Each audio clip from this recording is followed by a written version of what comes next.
Tip number 1க்காக இந்த மாதிரி juice bottle எடுத்திருக்கேன், 7 பாட்டில். இதில் உள்ள ஸ்டிக்கர்ஸை ஃபஸ்ட்டு பிச்சு விட்டுக்குருவோம்.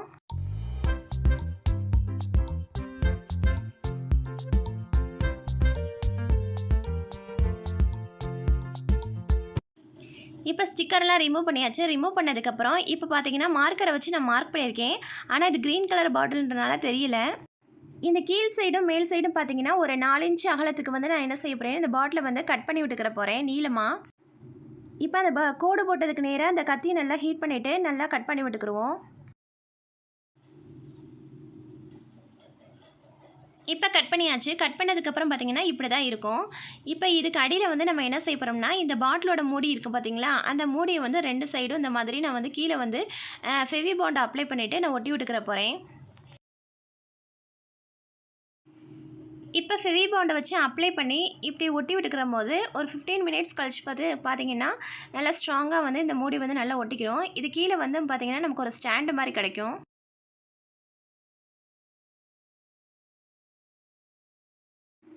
இப்போ நீளமான ஒரு ட்ரே மாதிரி நமக்கு கிடச்சிருச்சு. இப்போ வந்து நான் என்கிட்ட இருக்க பேப்பர் கப்ஸை வந்து இந்த மாதிரி நான் வந்து அடுக்கி வச்சுக்கிறேன். இதுவும் பார்த்தீங்கன்னா இதுலேயும் பார்த்தீங்கன்னா நம்ம வந்து ஃபெவி பாண்ட் அப்ளை பண்ணிவிட்டு நம்ம ஒட்டிகிட்டு இருக்கும்போது நல்லா ஸ்ட்ராங்காக நின்றுக்கிறோம். இப்போ 3 பேப்பர் கப்பையும் நான் இந்த மாதிரி ஒட்டி விட்டுக்கிறேன். இதில் வந்து நம்ம என்ன போட்டு வச்சுக்கிற போகிறோம்னா, நம்ம குழந்தைங்களோட ஸ்டேஷ்னரி ஐட்டம்ஸ் தான் இதில் போட்டு வச்சுக்கிற போகிறோம்.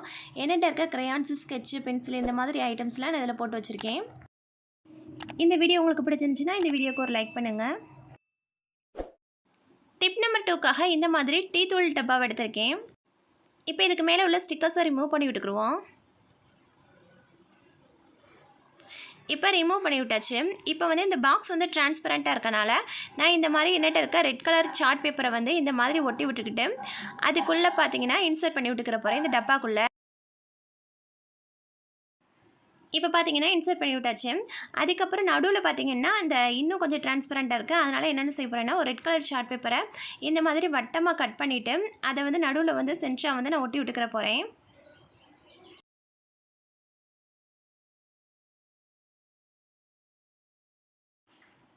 இப்போ பார்த்தீங்கன்னா நல்லா ஒட்டி விட்டாச்சு. அதுக்கப்புறம் இந்த மூடியில் பார்த்தீங்கன்னா நமக்கு வந்து ஒரு 2 இன்ச் அளவுக்கு வந்து கத்தியை நல்லா ஹீட் பண்ணிவிட்டு நான் இந்த மாதிரி ஓட்டை போட்டு விட்டுக்கிற போகிறேன்.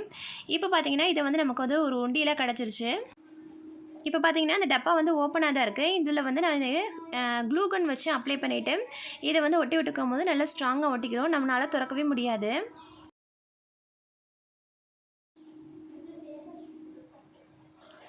இப்போ டைட்டாக நல்லா மூடி விட்டுக்குருவோம். இது பார்த்திங்கன்னா நல்லா காஞ்சதுக்கப்புறம் பார்த்திங்கன்னா நல்லா டைட்டாக ஒட்டிக்கிறோம். நம்மளால் கையால் இதை வந்து ஓப்பன் பண்ணவே முடியாது, அந்தளவுக்கு ஸ்ட்ராங்காக ஒட்டிக்கிறோம்.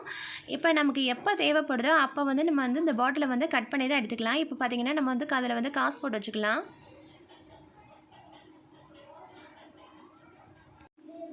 இந்த மாதிரி நம்மகிட்ட இருக்க வேஸ்ட்டான ஏதாவது டப்பா இருந்துச்சுன்னா அந்த மாதிரி டப்பாவில் நம்ம செஞ்சு வச்சுருக்கும் போது ரொம்பவே ஈஸியாக இருக்கும். இந்த வீடியோ உங்களுக்கு பிடிச்சிருந்துச்சுன்னா லைக் அண்ட் சப்ஸ்கிரைப்.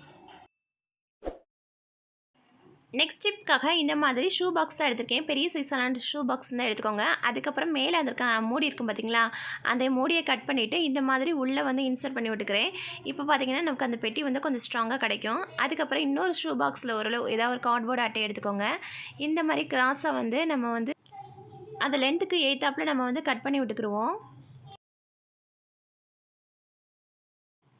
இப்போ மார்க் பண்ண இந்த லென்த்துக்கு நேராக என்ன செய்ய போகிறோம்னா ஸ்கேலை வச்சு ஒரு கோடு போட்டுட்டு அதை வந்து ஸ்ட்ரைட்டாக கட் பண்ணி விட்டுக்குருவோம்.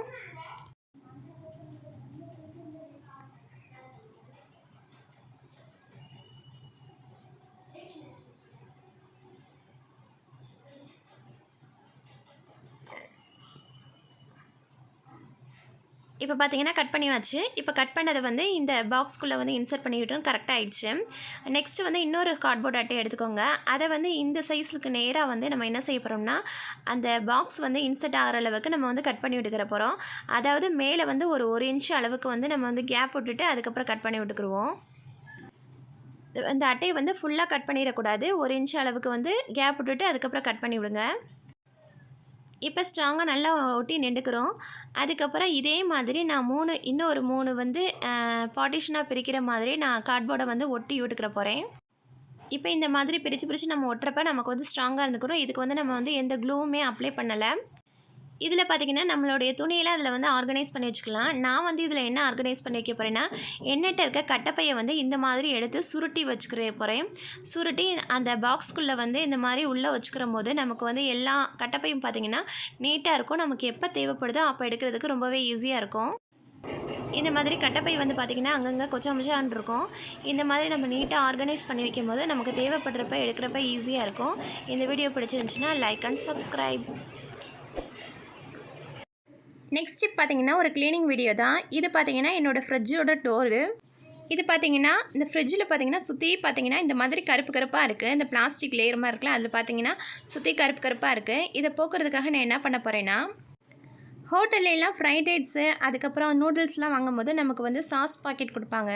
அந்த மாதிரி சாஸ் பாக்கெட் இருந்தால் எடுத்துக்கோங்க. டொமேட்டோ சாஸ் இருந்தால் எடுத்துக்கோங்க. இதில் வந்து பழைய ப்ரஷ்ஷை வந்து இந்த சாஸில் வந்து நல்லா டிப் பண்ணிவிட்டு, இப்போ இந்த ஃப்ரிட்ஜோட டோர் இருக்குது பார்த்தீங்களா, இதில் அந்த கருப்பு கருப்பாக இருந்துச்சுல, அந்த இடத்துல வந்து ப்ரஷ்ஷை வச்சு நல்லா வந்து தேய்ச்சி விட்டுக்கோங்க. இந்த இதை வந்து எதுக்காக நான் தேய்ச்சி விட்றேன்னா, அந்த கரையெல்லாம் போயிடும்.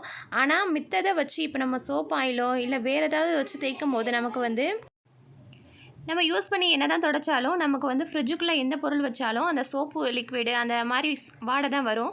ஆனால் இந்த மாதிரி நம்ம அந்த சாஸை வச்சு நம்ம க்ளீன் பண்ணும்போது நமக்கு கரையும் போனது மாதிரி இருக்கும்.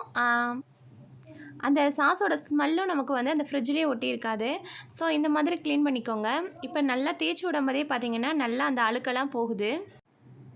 அதே மாதிரி பார்த்திங்கன்னா பழைய ப்ரஷ்லாம் எப்போயுமே நீங்கள் தூக்கி போடாதீங்க. இந்த மாதிரி க்ளீனிங் பர்பஸாக வந்து நம்ம வந்து யூஸ் பண்ணிக்கலாம். இப்போ நல்லா தேய்ச்சி விட்டதுக்கப்புறம் ஒரு காட்டன் கிளாத்தோ இல்லை பனியன் கிளாத்தோ எடுத்து அப்படியே நல்லா ஈர துணியில் நல்லா தொட்டு ஈர தண்ணியில் நல்லா தொட்டு நல்லா தொடச்சி விட்டிங்கன்னா இந்த அழுக்கு ஃபுல்லாக நல்லா க்ளீனாக போயிடும்.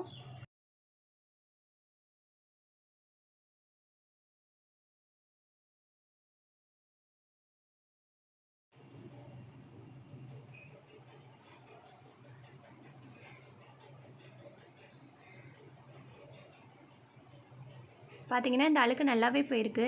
இப்போ ஃபஸ்ட்டு இருந்தது இது நான் ஃபஸ்ட்டு காட்டின இமேஜுக்கும் இப்போ உள்ள இமேஜுக்கும் வித்தியாசத்தை பாருங்கள். இந்த வீடியோ உங்களுக்கு பிடிச்சிருந்துச்சுன்னா லைக் அண்ட் சப்ஸ்கிரைப்.